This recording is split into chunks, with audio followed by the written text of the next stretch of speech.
Over the course of the past few weeks, we've been checking in with familiar faces from Weather World's past, and tonight is no different. I'm thrilled to welcome tonight former Weather World meteorologist and forecaster and statistician extraordinaire, Steve Seman. Hi, Steve.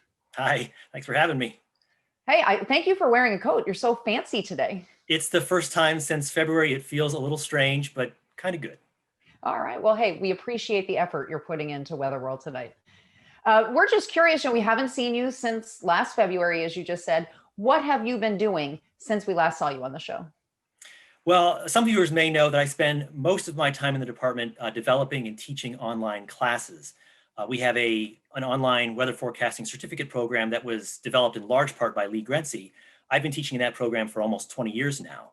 I really enjoy teaching in that program. We have adult students from all walks of life who are there to learn more about the weather. So I've been continuing to teach in that program, but with COVID beginning, that has changed a lot of things in higher education. We had students on campus who were learning remotely in the spring and in the summer semester, and even this fall with some return to in-person classes. There were pretty severe limitations on classroom capacities. So other faculty in our department had to make use of some of our existing online resources to offer their own classes. So I helped them out with that. Provide some of those online resources. One example would be we have an online general education course in introductory meteorology. There has always been a traditional in-residence version of that course also. So those on campus who teach that class have been using my materials and I have been mentoring them through the process of teaching their first ever asynchronous online course. Now, then more recently, we've had some staffing changes in our program. Our director of online programs took an associate dean's position at another university. And so I have stepped into that role of overseeing all of our online programs, not just the weather forecasting certificate, but also our online general education courses and some other online offerings that we have. So with those duties and my typical teaching duties that I would have in the fall anyway, there hasn't left much time for Weather World these days. Well, hey, I'm sure you're watching it every night, though. Every night, twice. So, in terms of teaching online, which is something like you said you've been doing for at least two or almost 2 decades, how did the pandemic change your specific job, or did it? Yeah, I've seen a few changes in online education that I think are interesting. And one is that just so many more people are involved in it now suddenly, and maybe they weren't expecting to be. So you had faculty and students all across the country, both in higher education, even in K through 12 education, who really got a crash course in online teaching and learning this year. And in some sense, I'd say online education actually has gotten a bad rap through that process because I believe that online education can be a really rich learning experience, but it takes a lot of planning and preparation to do that. And the realities of the COVID era just haven't allowed for that in a lot of cases. So it hasn't necessarily been a smooth transition to online learning for a lot of people, but there's no doubt that the traditional classroom has become more virtual this year. On the flip side, my online classrooms have almost taken on a little more of a traditional feel to them. All my students are spread around the world.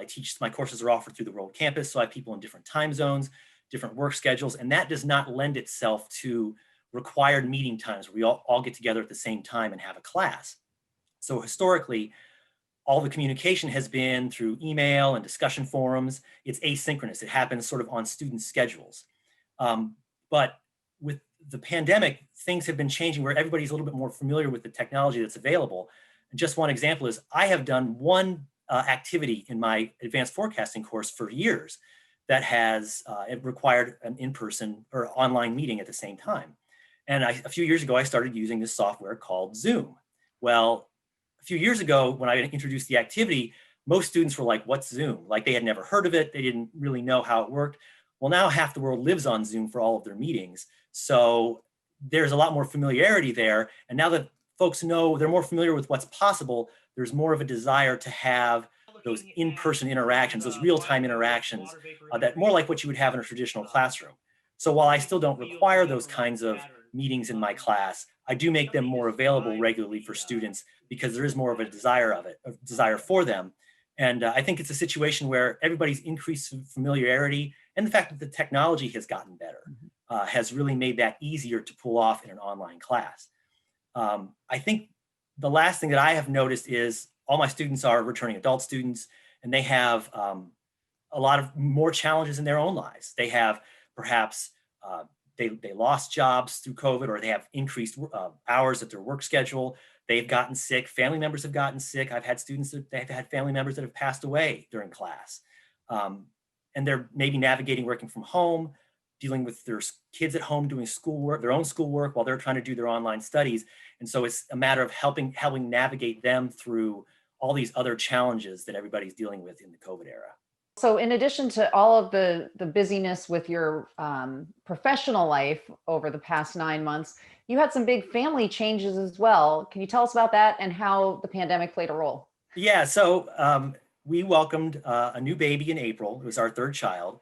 And having a baby early in the pandemic was an experience. There was a period of time where we didn't even know whether I'd be able to go to the hospital for labor and delivery, because a lot of hospitals, especially in bigger cities, weren't allowing that to happen. I fortunately was able to go, so that was nice. And then once we got home with the baby, we had planned to have help. My parents were going to come help us with the new baby, and with all the travel restrictions, we decided that wasn't such a great idea.